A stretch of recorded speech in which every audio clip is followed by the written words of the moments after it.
হ্যাঁ হ্যাঁ, চোখ বন্ধ রাখো, তুমি চোখ বন্ধ রাখো। কোথায় যাবে? চলে আয়, কাছে চলে আয়। বিসমিল্লাহ, আউযু বিল্লাহি মিনাশ শাইতানির রাজিম। বিসমিল্লাহ, আল্লাহু আকবার। দেখো আসছে, আসছে। চোখ বন্ধ রাখো, দেখো, চোখ বন্ধ করে দেখো। আসছে কয়টা? হুম, কয়টা? না এখন নাই। আউযু বিল্লাহি মিনাশ শাইতানির রাজিম। বিসমিল্লাহির রহমানির রহিম।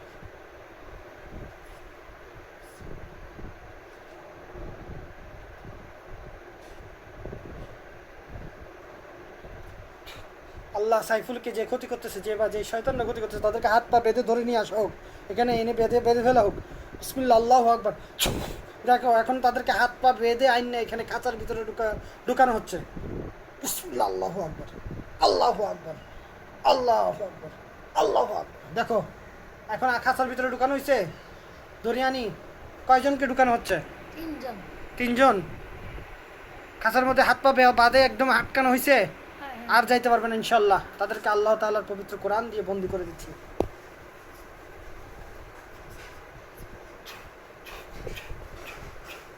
একদম বন্দী হয়ে গেছে না? হ্যাঁ দেখো এখন দেখা যাইতেছে। চোখ বন্ধ রাখো, একদম চুপ, এই কথা বলিস না, চুপ করে বসে থাক। হ্যাঁ দেখো এখন দেখা যাচ্ছে। বলো যে এই আমার বুকের মধ্যে এই যে এগুলো আসর কে দিছে? জিজ্ঞেস করো তুমি। বুকের মধ্যে আসর কে দিছে? ওরা কো আমরা। হ্যাঁ ওরা কো আমরা। তিনজনেই দিছে না একজন দিছে? একজন দিছে, ডান পাশেরটা দিছে। ডান পাশেরটা দিছে কেন? জিজ্ঞেস করো কেন দিছে? দেখে তোমার বুকের আসরগুলো দেখো, এই দেখো কি অবস্থা করছে বুকের মধ্যে। একটু সোজা হতো। এই এই হাতের মধ্যে পুরো ব্যান্ডেজ লাগাই দিতে হয়েছে, এমনভাবে আসর দিছে। হ্যাঁ বলো কেন দিছো? জিজ্ঞেস করো কেন দিছ? কি বলো? মাদ্রাসা হ্যাঁ মাদ্রাসাতে আমি কোনো অন্যায় করিনি। ওরকম আমার মাদ্রাসায় কি একটা অন্যায় আছে? মাদ্রাসায় অন্যায় আসিল, কি অন্যায়? জিজ্ঞেস করো। কি অন্যায়?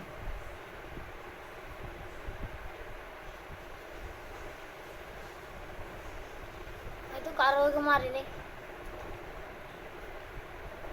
তুমি মারছিলে কাউকে? আমি যাই, আমার বন্ধু একটা মাসে শুধু যায়, সে বাড়ি গেছিল আর মারা গেছে পানির পরে। তাকে মারছিলা, তারপর বাড়িতে গেছে পরে সে পানিতে পরে মারা গেছে? জি, এক থাপড় মারছিল। এক থাপ্পড় মারছিল।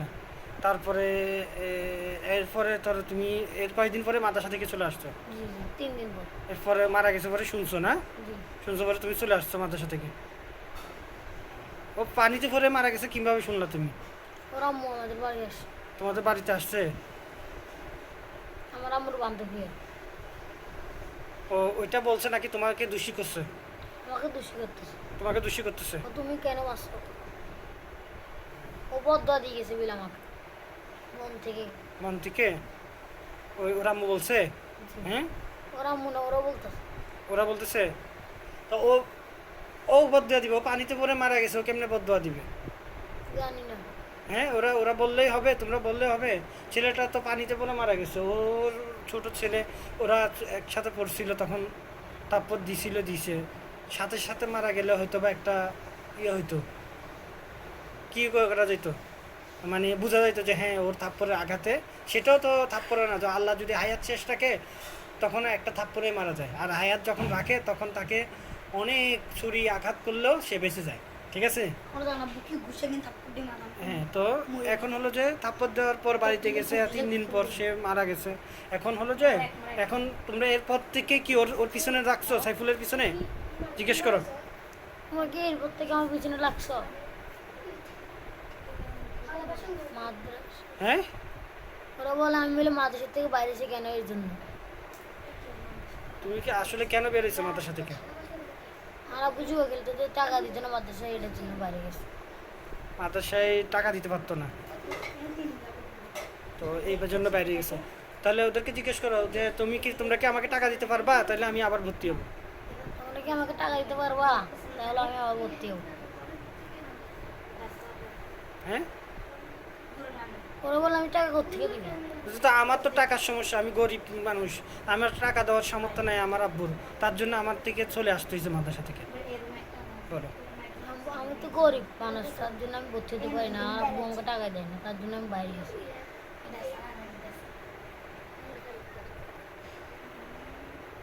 কি বলে? ও তুমি থাকতা, তোমাকে বিলিয়ে দিত আল্লাহ। চেষ্টা করলে বিলিয়ে দিত, আল্লাহ দিত। আসলে এটা কিন্তু ওরা ঠিক বলছে। আল্লাহ কখনো যদি বান্দা একটা কাজের উপর একদম চেষ্টা করে, আল্লাহর উপর ভরসা করে, হ্যাঁ, আল্লাহর উপর ভরসা করে ভালো কাজে তা লেগে থাকে, আল্লাহ তাআলা তাকে দান করে, আল্লাহ তাকে সাহায্য করে। বুঝছো? এটা বলছো ওখানেই মাত্র। হ্যাঁ, কোনো ভালো কাজে, খারাপ কাজে না, আবার কি কাজে, ভালো ভালো কাজে যদি একটা বান্দা আল্লাহর উপর ভরসা করে ওইটাতে লেগে থাকে, চেষ্টা চালায়, আল্লাহ তাআলা কি করে, তাকে সাহায্য করে। করে। এটা দেখো, তাহলে এইটাই বল। আচ্ছা, যাই হোক, এখন ও ছোট মানুষ, ওর থেকে পড়ালেখার থেকে মন উঠে গেছে। হ্যাঁ, যেভাবে ও অভাব অনটন মিলে সব কিছু মিলে ও চলে আসছে। এখন পড়ালেখা করে নেই, এখন কি করো, কাজকর্ম করো, কি কাজ করো? নকশার কাজ করি। হ্যাঁ, নকশাই। নকশায় কাজ করো, কি নকশা? ওই খাট, ফুল বানাতে খাটের। আচ্ছা, কাঠের মিস্ত্রি, জি, জি, বিভিন্ন ফার্নিচারের জি, নকশা কাজ জি, জি, করো। জি, জি। আচ্ছা, কয়দিন ধরে করো কাজগুলা? 2-3 বছর হবে। 2-3 বছর? মাদ্রাসায় ঢুকার আগের থেকেই করো? হ্যাঁ। এখন পুরাপুরি করো, এখন এক করে মাদ্রাসা থেকে চলে আসি। হ্যাঁ, জি, জি।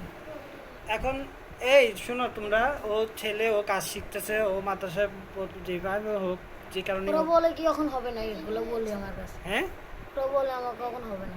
এগুলো বলি লাভ নাই, বলতেছে হবে না। জি, জি।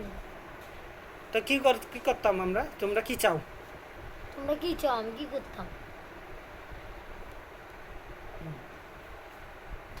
ওরা বলে আমি আবার মাদ্রাসায় ফিরে যেতাম। বলো আর না, তোমাদের। আরেকটা উপায় আছে বলে। হ্যাঁ, বলো। কি উপায় ভাই? পাংখাটা বন্ধ কর।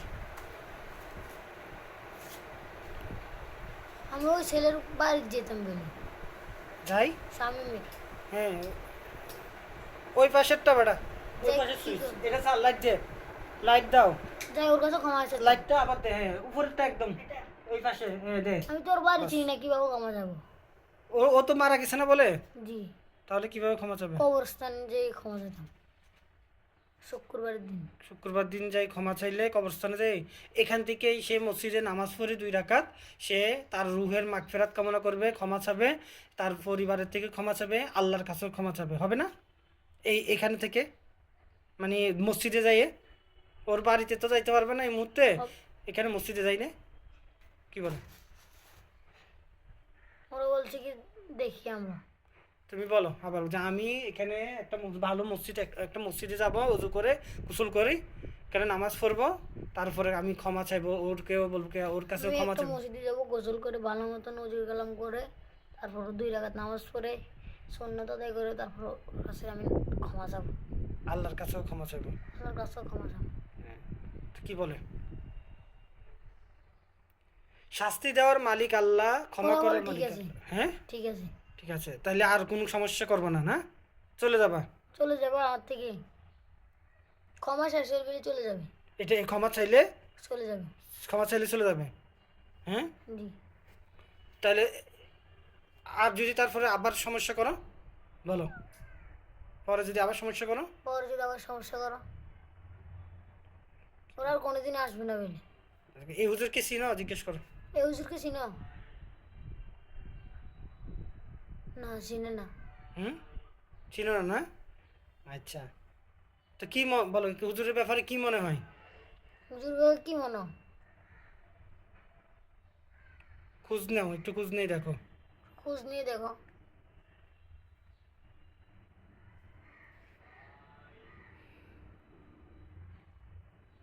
কি বলে? কিছু বলেন না। হুম, কিছু বলে না? লুকাই গেছে দুজন, তিনজন ওখানে মুখ ডাকে বলছে। মুখ ঢাকি রাখছে, মানে মুখটা লুকে রাখছে জি। 3 জনেই? কেন ভয় পাইছে হুজুরকে দেখে? মনে হয় জিজ্ঞেস করো, তোমরা কি হুজুরকে খোঁজ নিয়ে যায়, হুজুরের খোঁজ নিয়ে ভয় পাইছো? জিজ্ঞেস করো। একটু খোঁজ নিয়ে কি ভয় পাইছো? ওরা বলে হুজুরের নাম নিও না। জিজ্ঞেস করো কেন কেন? আপনি বলে খুব ভয়ঙ্কর। বলতেছে। আমি ভয়ঙ্কর না, আমি আমি আল্লাহ তাআলার একটা নগণ্য ছোট বান্দা। আল্লাহ তাআলার উপর ভরসা করি, আল্লাহ তাআলার উপর ভরসা করে চলি, আল্লাহর কাছে আশ্রয় চাই, আল্লাহর কাছে সাহায্য চাই। আল্লাহর কাছে সবসময় আমি কি করি? সাহায্য চান। এই সাহায্য চাই। আল্লাহ আমাকে সাহায্য করলেই আমি বাঁচি, আল্লাহ আমাকে যেভাবে চালায় আমি এভাবে চলি। এতটুকুই। বুঝতে পারছো? আমার কোনো শক্তি নাই, আমার যা শক্তি সব আল্লাহর শক্তি। কার শক্তি? আল্লাহ শক্তি। হ্যাঁ, আমার আল্লাহ তাআলা যেমন কঠোর তেমন দয়ালু।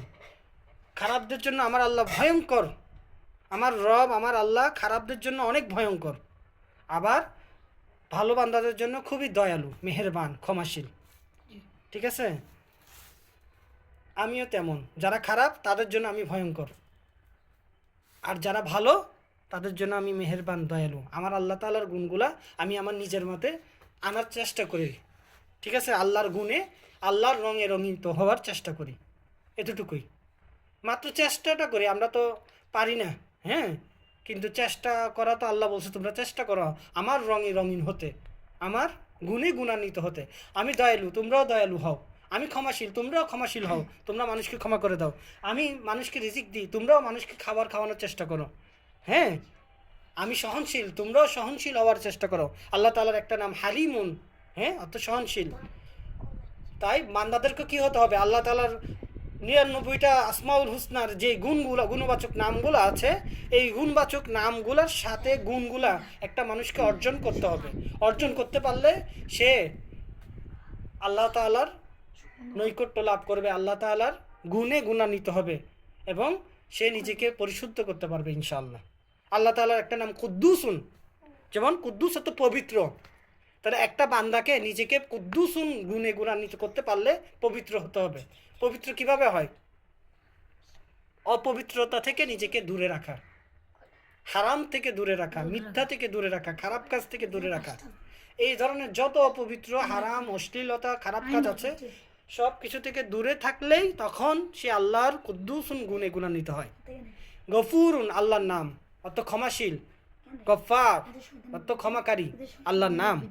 তো একটা মানুষ যখন কষ্ট পায়, কেউ তাকে কষ্ট দেয়, তখন ওই তাকে তারপরে কষ্ট পাওয়ার পরে একটা মানুষ অন্যজনকে ক্ষমা করে দেয়, তার ভাইকে ক্ষমা করে দেয়, তার ছেলেকে ক্ষমা করে দেয়, তার স্ত্রীকে ক্ষমা করে দেয়, হ্যাঁ, সব ধরনের মানুষকে ক্ষমা করে দেয় তার সাথে জুলুম করার পরও, তখনও সে আল্লাহর সে গফুর গফফার নামের গুণে গুণান্বিত, নামের গুণে নিজের মধ্যে কি করে? অর্জন করে। এভাবে সবগুলো আল্লাহ তাআলার ৯৯টা নামের গুণে গুণান্বিত অর্জন করতে হবে, তাহলে একটা মানুষ সফল হবে ইনশাআল্লাহ। এখন দেখো তোমরা, তাহলে ওরা কি বললো আবার বলো, তাহলে তো তোমরা বুঝতে পারছো হুজুর সম্পর্কে? জিজ্ঞেস করো তোমরা বুঝতে পারছো হুজুরের সম্পর্কে? কি বলে। হ্যাঁ বুঝছি। হ্যাঁ, তো এই যে ওর বুকের মধ্যে যে আসর দিয়ে এইভাবে গুস্ত তুলে ফেলছো, দেখি একটু সোজা হও। হ্যাঁ, এইভাবে ভয়ঙ্করভাবে এটা কিভাবে পারলা তোমরা? বলো কেমনে করছো, কয়টা বাজে করছো, সব বলো, বলো কি বলো, কয়টা বাজে করছো এটা? কিভাবে করছো? কিভাবে করছো? এই হাতের মধ্যে পর্যন্ত গুস্ত তুলে ফেলছে। হ্যাঁ, জিদ করে তুলছে বিলে। জিদ করে।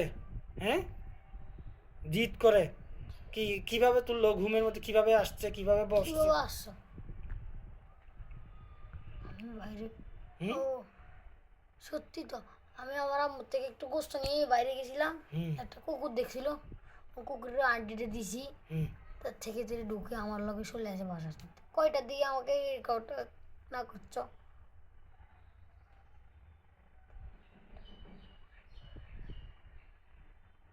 দুইটাতে এসে করছে বলে। রাতের ২টা ২৩। আচ্ছা, তাই এখন এখন ঠিক আছে, তোমরা ও ক্ষমা চাইবে ইনশাল্লাহ, আল্লাহর কাছে ক্ষমা চাইবে, ওদের কাছে ক্ষমা চাইবে, ছোট মানুষ। হ্যাঁ, সইবা, হ্যাঁ, সুন্দর করে ক্ষমা চাইবা, মসজিদে নামাজ পড়ে, উজু করে যাইয়ে নামাজ পড়ে আল্লাহর কাছে ক্ষমা চাইবা। ওই ছেলেটার কাছে বলবো তুমি তো মারা গেছো, আল্লাহর কাছে এখন তোমার আত্মার কাছে আমরা ক্ষমা চাই, আমি ক্ষমা চাই, তোমার উপর আমি জুলুম করেছি, অন্যায় করেছি, তুমি আমাকে আল্লাহর কাছে ক্ষমা, আল্লাহর কাছে আমার পক্ষ থেকে আল্লাহর কাছে ক্ষমা, মানে আল্লাহকে বলো যে আমাকে ক্ষমা করে দেয় এবং তুমি আমাকে ক্ষমা করে দাও। হ্যাঁ, এইভাবে ক্ষমা চাইবা, ঠিক আছে? তাহলে তোমরা চলে যাও, বা ও ক্ষমা চাইবে। এখন বাসায় যাই গোসল করি বা অজু করি, গোসল যদি শরীর যদি পবিত্র থাকে তাহলে গোসল কর, অপবিত্র থাকলে গোসল করবা। আর যদি পবিত্র থাকে তাহলে অজু করলেই হবে। তো অজু করে সুন্দর করি, ভালো পরিষ্কার কাপড় পরে মসজিদে যাই, নামাজ পড়ি, তারপরে ক্ষমা চাইবা, ঠিক আছে? ওকে, ইনশাল্লাহ আর সমস্যা হবে না। যদি সমস্যা করে তারা তারা তো জানেই আমার ব্যাপারে, আমি তো আছি ইনশাল্লাহ। ঠিক আছে। আল্লাহ, সম্মানিত দর্শক, আপনারা দেখতে পেয়েছেন এই সাইফুল ছেলেটা পিছনে তার অনেক পূর্বের একটা বন্ধুর সাথে ঝগড়া বিবাদের প্রেক্ষিতে তার বন্ধু একটার সাথে ঝগড়া হয়েছিল। ওই ঝগড়ার পরে ওই বন্ধুটা বাড়িতে গিয়ে যে কোনো একটা পানিতে ডুবে মারা গিয়েছিল। তো এরপর থেকে তারপরে ও ভয় পেয়ে ওই ছেলেটাও মাদ্রাসা থেকে চলে আসছিল। এরপরে কিছু জিন ওকে পিছনে লেগে ওকে এই ভয় দেখাতো, রাতে কান্না, ভয়ের পেয়ে ছেলেটা ঘুম থেকে উঠে যেত, কান্না করতো। আজকে 7 মাস যাবত না। তারপর এই দেখেন গতকাল রাতে ওকে এমনভাবে আঁচড় দিয়ে তার মাংস সব তুলে ফেলছে, এখানে বুকের থেকে মাংস তুলে ফেলছে, এদিকেও তুলে ফেলছে। তারপর এদিকে হাতে আরও ভয়ানকভাবে করছে, যেটা বন্টিস করার প্রয়োজন পড়ছে। তো এখন এই ছেলেটার আমরা এটার ফাইসলা করে দিলাম, ওই জিনগুলোকে ডেকে এনে আমরা ফয়সালা করলাম যে এই সাইফুল ও ক্ষমা চাইবে ওই মৃত আত্মার কাছে। শামীম না ছেলেটার নাম?